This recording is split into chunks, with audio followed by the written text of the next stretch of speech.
Amon was taking a brief walk in the woods on a crisp April afternoon in Richmond, Virginia, when something caught his eye. A Rubbermaid bin, half hidden among the trees, its lid slightly ajar. The unmistakable sight of a shoe protruding from it. Intrigued, he approached cautiously, his every step echoing through the quiet forest. But what he discovered inside would change everything. There, lying in a crumpled, unnatural position, was the lifeless body of 19-year-old Martre Coles, knees tucked to his chest, bound with tape, and covered in a mysterious powder. The young man had been reported missing just weeks earlier. But how had he come to be here, discarded like refuse, in a bin, hidden in the woods? How could a 19-year-old end up in such a horrific and undignified manner? What had transpired behind the closed doors of a seemingly ordinary home that led to this tragedy? The search for answers would unravel a dark and twisted tale, one of betrayal, deceit, and a shocking family secret. But could the truth ever be fully understood? Martre Coles was a young man caught in the tumultuous currents of grief, isolation, and the search for belonging. At just 19 years old, his life was still in the early stages of development, but the loss of his mother, when he was only 16 years old, had shaped him in ways that many could not understand. Martre's mother, who had passed away unexpectedly from a heart attack, had been the center of his world. Her death left him emotionally adrift, with no solid anchor in a home that had once been filled with the warmth of a loving family. His father, Maurice, seemed to retreat further into his own grief, leaving Martre to face his loss largely on his own. His sisters, who had already left home by the time his mother died, were distant, with their lives now centered on their own families and careers. Martre was left to fend for himself in the house that, once filled with laughter and love, now felt like an empty shell, echoing with the silence of a broken family. The house that should have been a sanctuary for a grieving teenager had become a place of tension and discomfort. Martre's relationship with his father, Maurice, had once been close, but the bond between them was now strained. Maurice, though undoubtedly suffering from the loss of his wife, had turned to Denise Gay for solace. Denise, a co-worker who had come to offer support after Maurice's wife passed, quickly moved into their home with her two daughters. For Martre, the arrival of Denise and her daughters marked a shift in his life that he had not been prepared for. He was still in mourning, and Denise's presence in the home felt like an intrusion on his grief.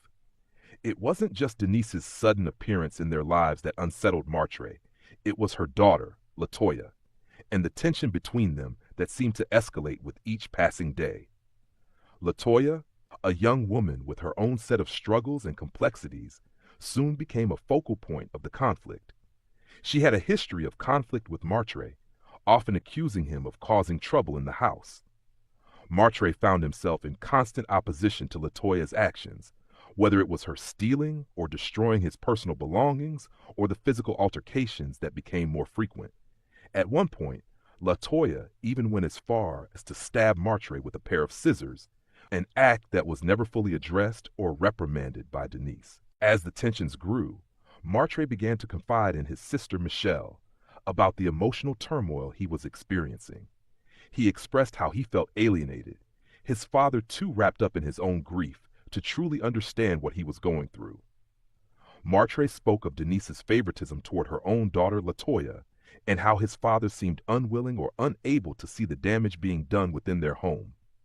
The once hopeful relationship between father and son had become strained to the point where Martre felt like an outsider in his own house, a young man trying to navigate the waters of grief and growing up, but finding no safe haven at home. Amidst this emotional turmoil, Martre held on to a glimmer of hope. Despite everything, he dreamed of a future that lay beyond the walls of his troubled home. He had recently begun communicating with Full Sail University in Florida, exchanging emails with someone at the school about the possibility of enrolling. The university seemed like a beacon of hope, a chance for Martre to escape the disarray of his current life and pursue a future in the arts, something he had always been passionate about. His dreams of Florida were comforting. For the first time in a long while, Martre believed he had a future. The emails he had been receiving appeared to offer him the opportunity to study at Full Sail, giving him a sense of direction and purpose. He spoke about it with enthusiasm, making plans to travel to Florida and start fresh. But unbeknownst to Martre, the emails he had been receiving were part of a cruel deception. The person on the other end of those messages was not a representative of Full Sail, but someone who had crafted the entire scheme to give Martre a false hope. While Martre clung to this dream, the reality around him grew darker. The emotional landscape of the household continued to deteriorate, and Denise Gay's role in the unfolding drama became more complicated. Denise, who had stepped into the role of Martre's stepmother, was not merely a passive observer in the situation. She was, in fact, a key player in the dysfunction that was beginning to unravel in their home. Denise's relationship with Martre had never been easy. He resented her presence in the house, especially given the tension between her and LaToya, and his sense of displacement grew stronger.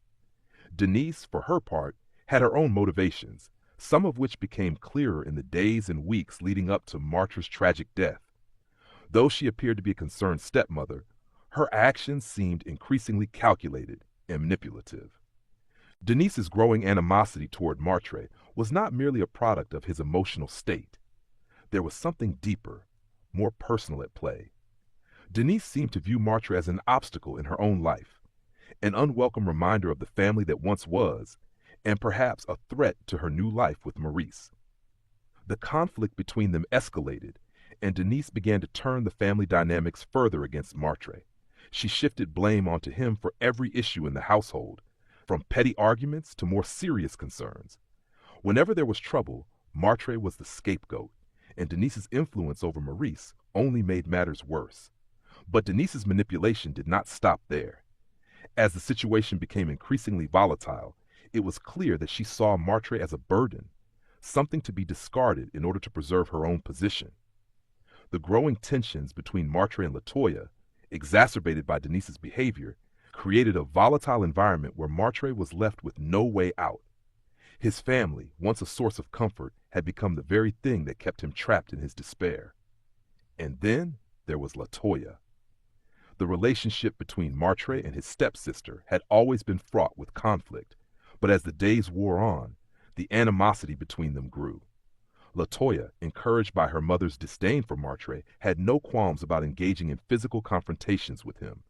She took his belongings, destroyed his things, and made his life increasingly difficult.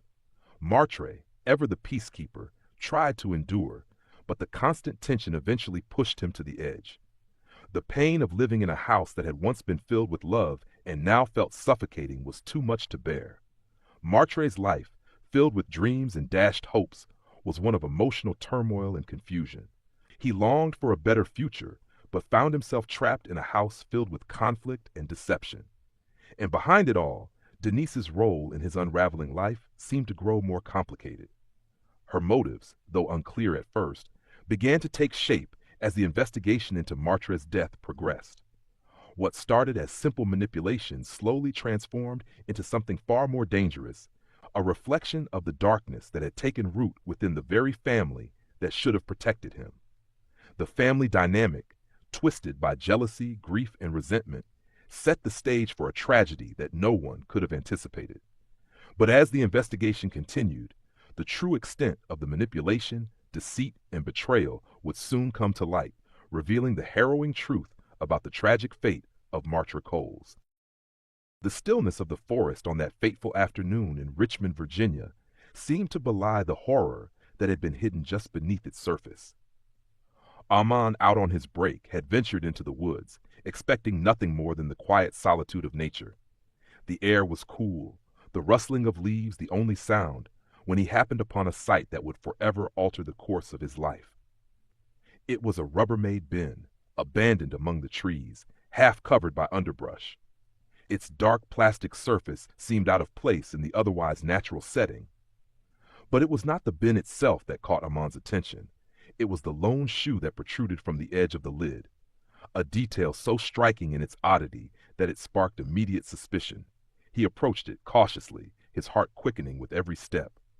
The bin was slightly ajar, and as Armand peered inside, the horrifying truth revealed itself. The body of a young man, contorted unnaturally, lay inside, His knees were tucked tightly to his chest, bound with tape, his lifeless eyes staring blankly into nothingness. His body was covered in a fine, powdery substance that only deepened the mystery. This was no accidental death. This was something deliberate, something sinister. But how had Martre Coles, a 19-year-old with so much promise, ended up in this strange, almost dehumanizing position? Why had he been left here, discarded in such a manner? These were the questions that would haunt investigators as they began to piece together the fragments of a story that no one could have expected. As the medical examiner examined the body, the cause of death became clear. Martre had died from asphyxiation. But what was more troubling was the discovery of substances in his system: GHB, the so-called date rape drug, and trazodone, a sedative used to treat depression and anxiety. The combination of these substances suggested that Martre had been drugged, rendered unconscious, and then suffocated. At first, it was unclear whether this was a spontaneous act of violence or the result of a more calculated plan. The binding of Martre's wrists and the precise manner in which his body had been placed in the bin indicated a level of deliberation, but the circumstances leading up to his death remained a mystery. Had he been targeted, or had something gone horribly wrong in the heat of a moment? The theory that he had been drugged and suffocated began to take hold, but the specifics, who had done this and why, remained elusive. The investigation seemed to stall at first, with few leads to follow, but a break in the case came from an unexpected source: a 12-year-old girl, LaToya Gay's younger sister, who had witnessed events leading up to Martre's death. 3 days before Martre's body was discovered, police had responded to a domestic disturbance at the Coles' home. LaToya, in yet another altercation, had been arguing with her sister. But as the officers were leaving, the young girl approached one of them, speaking in a hushed voice. What she said next sent a chill through the officer's spine. "I saw my mom kill my stepbrother." The officer, unsure of what to make of the statement, dismissed it at first. After all, this was a child, and children often exaggerate or fabricate stories, especially when emotions run high. But something about the girl's demeanor, her seriousness, lingered with the officer. The words she spoke, though shocking, seemed too specific to be dismissed outright. She spoke of hearing a scream coming from Martre's bedroom and described seeing her mother, Denise, and her sister, LaToya, pinning Martre to the ground. Then, a moment later, she recalled seeing LaToya pushing a plastic bin down the hallway. This was the same plastic bin, the very one in which Martre's body had been discovered. The details were unsettling in their precision. How could a child, with no access to the information about the crime, know such intimate facts? It was as if she had witnessed the entire scene. But still, investigators were hesitant. Children, after all, could be prone to exaggeration, and the statement seemed almost too fantastical to be true. Despite their doubts, the police began to reconsider the young girl's words. As the investigation into Martre's death continued, her statement became more and more significant. The specific details she had provided, the position of Martre's body, the plastic bin, the sequence of events, began to line up with the evidence they were uncovering. The investigators, now intrigued by the possibility that the young girl was telling the truth, focused their attention on the events leading up to Martre's death. It was becoming clear that Martre's death had not been a random event. The involvement of Denise and LaToya Gay, as described by the 12-year-old, was no longer something the police could ignore. And as they dug deeper into the family's dynamics, the disturbing truth began to emerge. Martre had been trapped in a household full of tension, with his stepmother, Denise, manipulating the situation to her advantage. The animosity between Martre and LaToya had escalated over time, but the details of what had occurred in the days leading up to his death were still murky. Had Denise played a role in drugging Martre, and if so, why? Was there a hidden motive behind her actions? Perhaps jealousy, a desire to remove Martre from the family, to make space for her own daughters, or to ensure that her relationship with Maurice remained undisturbed. Denise had always seemed to be an overbearing presence in Martre's life, and now, with the discovery of her involvement, it appeared that her motives were far darker than anyone could have imagined. The pieces of the puzzle were starting to fall into place, but there was still so much left unanswered. How had Martre been drugged? Was Denise solely responsible, or had Latoya played a role as well? The theory that Martre had been drugged with GHB and suffocated was gaining traction, but it remained unclear whether this had been a spur-of-the-moment decision or part of a cold, premeditated plan. The 12-year-old girl's statement had opened a new chapter in the investigation, but it also raised more questions than answers. What had she witnessed, and what did it all mean? As investigators began to focus on Denise and Latoya, they knew they were getting closer to the truth. But with every new revelation, the mystery deepened. The search for justice for Martre Coles was far from over, and the road ahead would be long and fraught with more twists and turns.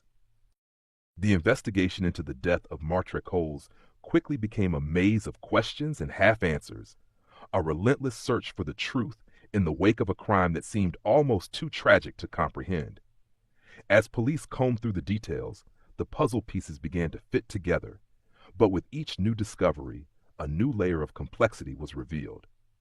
It was just days after Martre's body was discovered that the first major break in the case occurred. Investigators, still reeling from the shocking nature of the crime, began to delve deeper into the Coles household, searching for anything that could provide further insight into what had led to this tragic event. A search of the Coles' home yielded little, but something about the timing of events seemed increasingly suspicious. The turning point came when two officers, reflecting on a previous call to the Coles' home, remembered something strange. A small, seemingly insignificant comment from Latoya's younger sister had sparked a new direction for the investigation. As the child described the scene with such disturbing accuracy, the investigators knew that they could no longer dismiss her testimony. The involvement of Latoya and Denise could not be overlooked, but still, the question remained. Was Denise the mastermind behind the crime, or had Latoya played a role herself? With these doubts hanging in the air, the police began to examine the digital footprints of the suspects. The trail of evidence led them to Denise Gay's computer, where they made a chilling discovery. The same email correspondence that Martre had believed was from Full Sail University, the one that had given him hope for a new future, was revealed to be nothing more than a carefully crafted hoax. Denise had been posing as a university representative, feeding Martre false promises of a life that would never come. But it didn't end there. Investigators also found that Denise had conducted multiple online searches for GHB and suffocation, two key pieces of evidence that suggested her involvement in planning Martre's death. Had she poisoned him with GHB and then suffocated him, or had she played a more passive role in the events that led to his demise?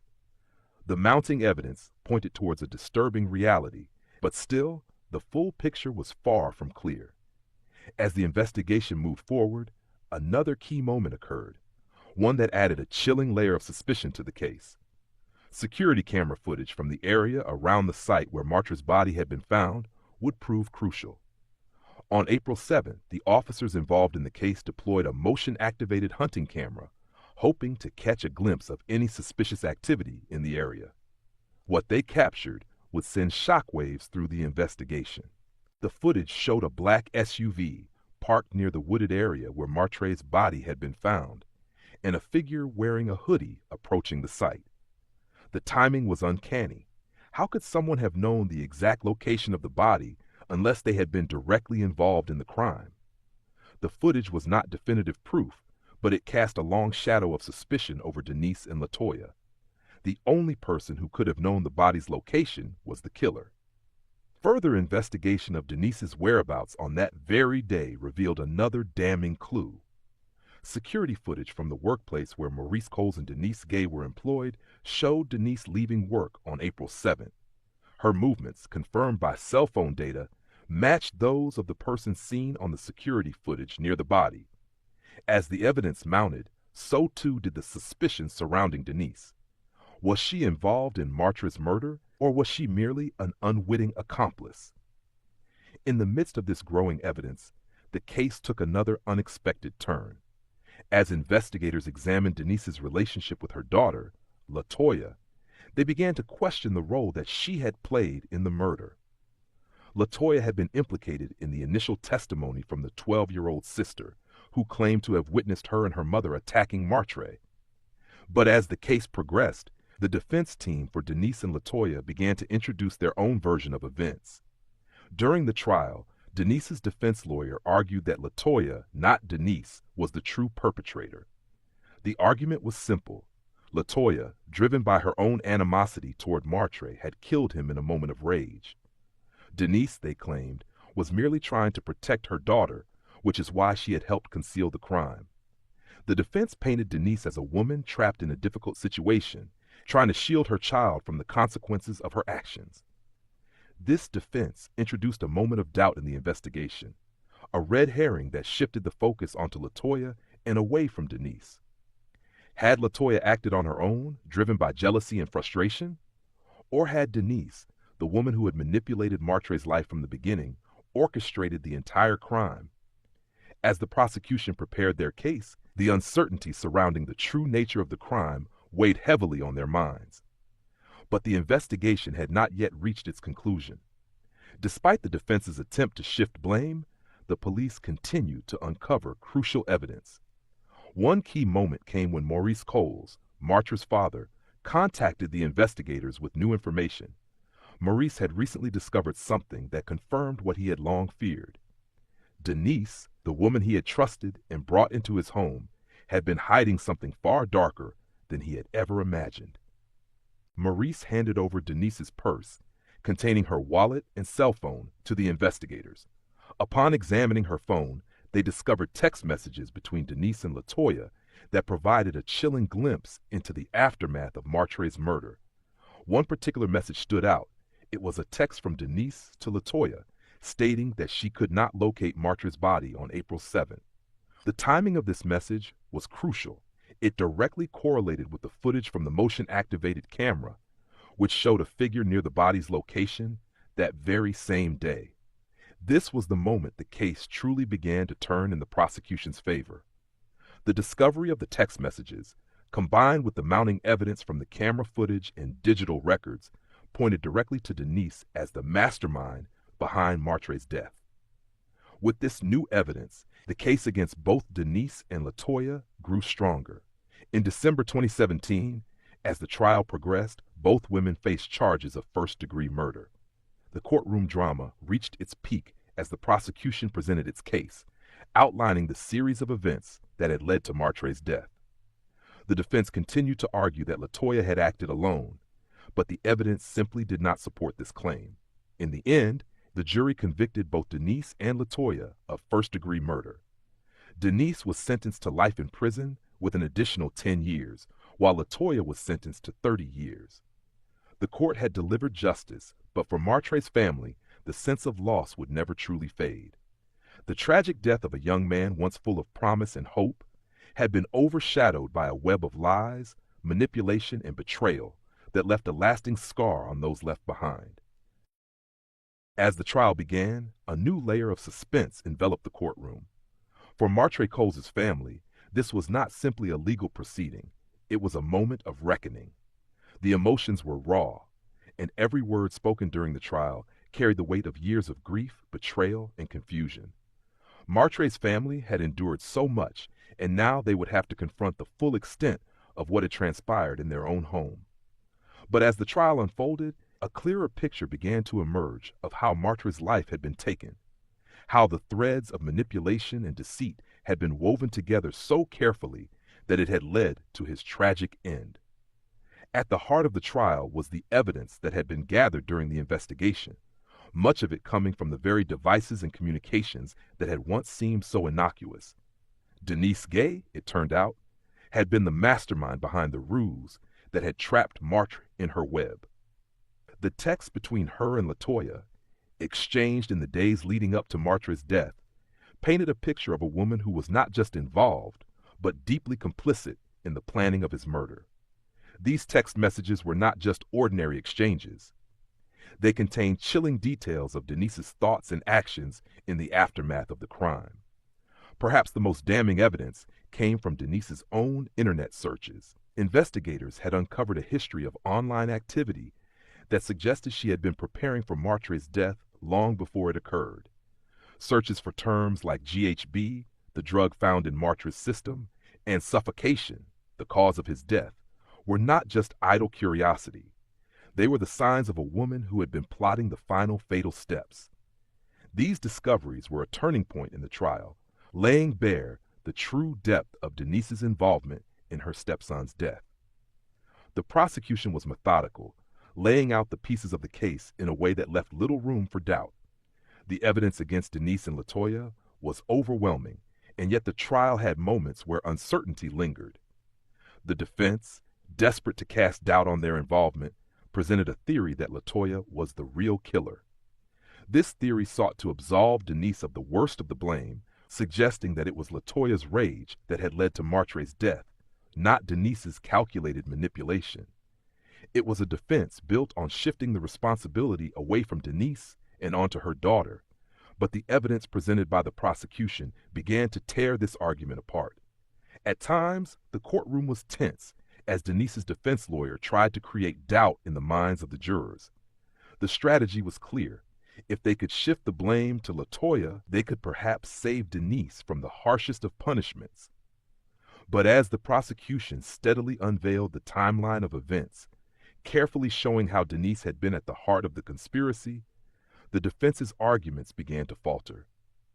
The emotional toll of the trial was not limited to the courtroom. Martre's family, who had already been through so much, now had to witness the painful truth of what had happened to their son, brother, and nephew. The prosecution's presentation of the evidence was a gut-wrenching experience for them. Each new piece of information revealed something more unsettling: how Denise had manipulated her way into their lives, how she had isolated Martre, and how her actions had ultimately led to his death. For Martre's sisters, the reality of what had happened to their brother became all too clear.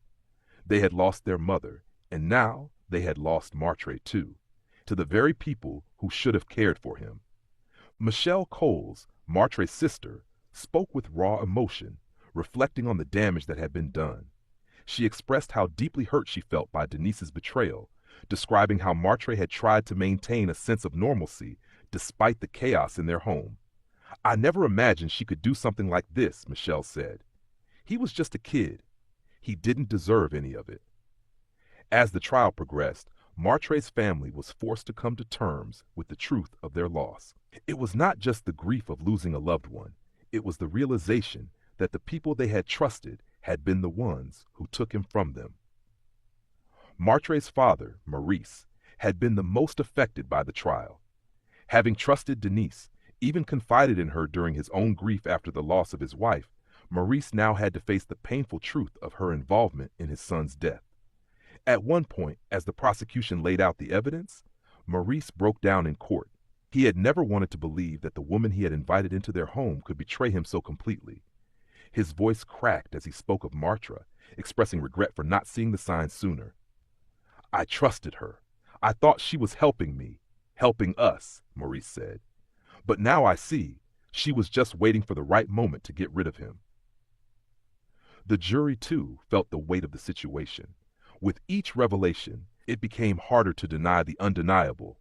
The murder of Martre Coles had been a cruel and premeditated act, carried out by a woman who had once been welcomed into their home, but who had ultimately betrayed them in the most horrific way. Then the final moments of the trial arrived. The tension in the courtroom was palpable as the jury began deliberating, knowing that the fate of both Denise and LaToya lay in their hands. Would the defense's argument hold any weight? Or would the evidence presented by the prosecution prove too strong to ignore? In the end, it was the prosecution's case that won the day. The jury convicted both Denise and LaToya of first-degree murder. Denise, the woman who had manipulated and deceived everyone around her, was sentenced to life in prison, plus an additional 10 years. LaToya, too, would face the consequences of her actions, though her sentence was less severe, 30 years in prison. For Martre's family, the verdict was a bittersweet victory. Justice had been served, but it did little to ease the pain of their loss. Martre's sisters and father expressed relief that the truth had come to light, but they could not escape the harsh reality of their grief. Martre was gone, and nothing could bring him back. As the courtroom cleared, the finality of the moment sank in. Denise and Latoya, once free to live their lives, now faced a future behind bars. The lives of two women, so deeply intertwined with Martre's death, would never be the same.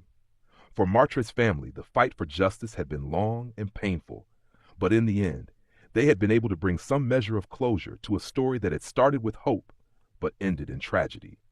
The courtroom doors closed, but the echoes of the trial would stay with them forever. As the story of Martre Coles' tragic end came to a close, a profound silence seemed to fall over those who had followed his case.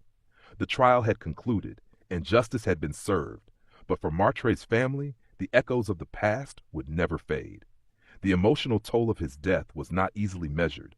The loss of a son, brother, and nephew was a wound that could never truly heal. And the painful reality of the betrayal by those closest to him weighed heavily on their hearts. For Martre's family, the damage was irrevocable. The bond they once shared as a family had been irreparably fractured, torn apart by the actions of those who should have been trusted.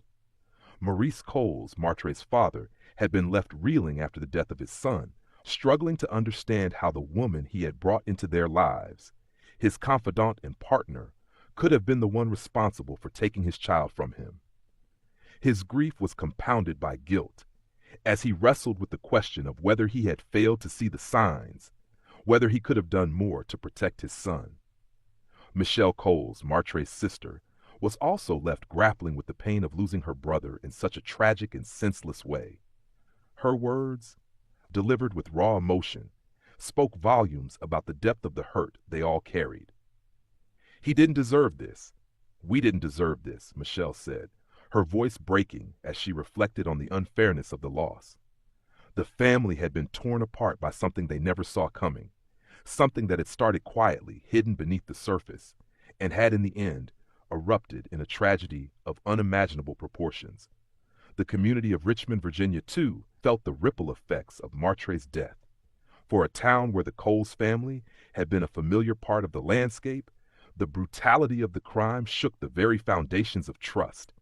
How could this happen in a place where neighbors knew each other, where the bonds of family were supposed to be unbreakable? For those who knew Martre, the loss was particularly harrowing. He had been a young man with potential, someone who could have gone on to accomplish great things.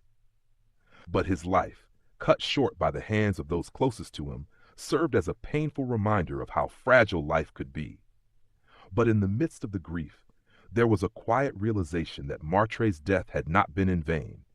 The investigation had uncovered a truth that could no longer be ignored. The extent of the manipulation and deceit that had been orchestrated by Denise Gay, combined with Latoya's role in the crime, was laid bare for all to see. Justice, though never able to replace the loss of Martre, had provided some sense of resolution. It was a bitter, hard-won victory for his family, but it was one they could hold on to. Denise and Latoya's convictions sent a message that even when trust is shattered and betrayal runs deep, there are consequences for actions. Denise, sentenced to life in prison plus 10 years, would never again have the freedom she once enjoyed. Latoya, sentenced to 30 years, would spend the years of her youth behind bars, her future forever altered by the role she had played in the death of Martre Coles. But the fact remained, no matter the punishment, it could never truly bring Martre back. It could not undo the devastation that had been wrought by the manipulations and deceit of a mother and daughter who, in their own way, had conspired to end his life. As the story of Martre Coles' tragic end came to a close, a profound silence seemed to fall over those who had followed his case. The trial had concluded, and justice had been served, but for Martre's family, the echoes of the past would never fade. The emotional toll of his death was not easily measured. The loss of a son, brother, and nephew was a wound that could never truly heal. And the painful reality of the betrayal by those closest to him weighed heavily on their hearts. For Martre's family, the damage was irrevocable. The bond they once shared as a family had been irreparably fractured, torn apart by the actions of those who should have been trusted. Maurice Coles, Martre's father, had been left reeling after the death of his son, struggling to understand how the woman he had brought into their lives, his confidant and partner, could have been the one responsible for taking his child from him. His grief was compounded by guilt, as he wrestled with the question of whether he had failed to see the signs, whether he could have done more to protect his son. Michelle Coles, Martre's sister, was also left grappling with the pain of losing her brother in such a tragic and senseless way. Her words, delivered with raw emotion, spoke volumes about the depth of the hurt they all carried. "He didn't deserve this. We didn't deserve this," Michelle said, her voice breaking as she reflected on the unfairness of the loss. The family had been torn apart by something they never saw coming, something that had started quietly, hidden beneath the surface, and had in the end erupted in a tragedy of unimaginable proportions. The community of Richmond, Virginia, too, felt the ripple effects of Martre's death.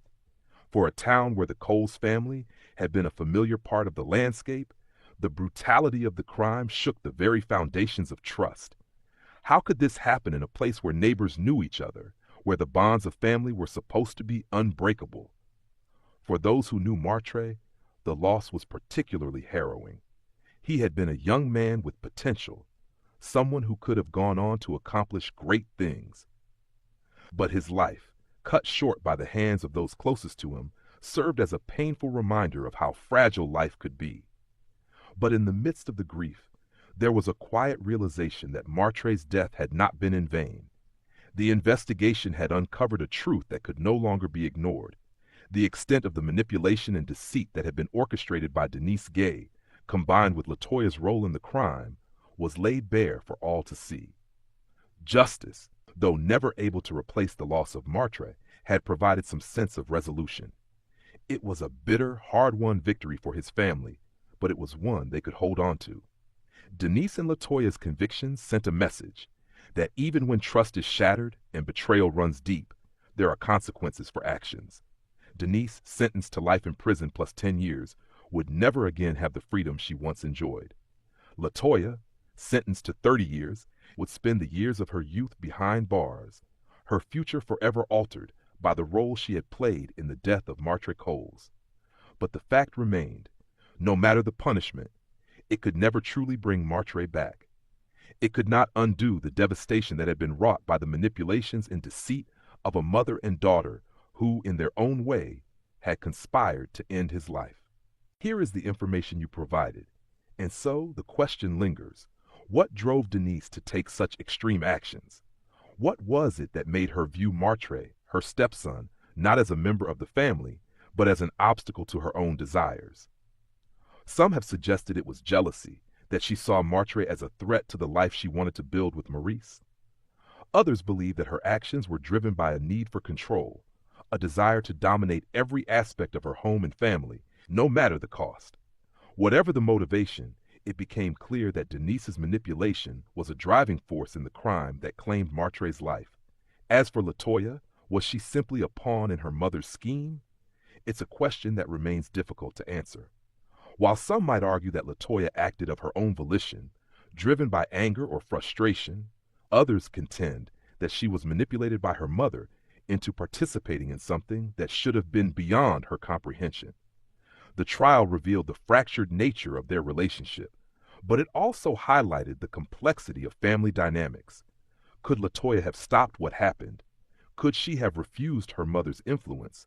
Or was she, too, caught in a web of manipulation that she couldn't escape? The answers to these questions are elusive, and perhaps, in the end, that's what makes the story so haunting. Martre's death was the result of a combination of envy, control, and deception, all woven together in a way that created a tragedy of enormous proportions. It serves as a reminder that human relationships, even those that are supposed to be built on love and trust, can sometimes harbor dark forces, forces that, when left unchecked, can have devastating consequences. For viewers, the story of Martre Coles is not just one of loss, but of the dangers that lie hidden in the most familiar of places. It is a warning of the lengths to which people can go when driven by unchecked emotions, and the sometimes catastrophic results of manipulation and control. The loss of Martre is a reminder that we must all be vigilant, that we must look beyond the surface to truly understand the dynamics at play in our families and relationships. As we reflect on this story, it is worth asking ourselves, what can we learn from the tragic fate of Martre Coles? How can we ensure that trust once broken is never allowed to cause such irreversible harm? What motivates the people we trust? And can we always truly know the ones closest to us? As you watch this story unfold, I encourage you to reflect on these questions and share your thoughts. Do you think Denise's actions were driven solely by jealousy? Was Latoya simply following her mother's instructions? Or did she play a more active role? What do you believe motivated these two women to take such drastic steps? Your insights and reflections are important as we continue to explore the complexities of the human heart and mind. Please share your thoughts in the comments below. Let's continue this conversation and seek to understand the forces that shape our lives and the sometimes tragic consequences that follow when those forces go unchecked.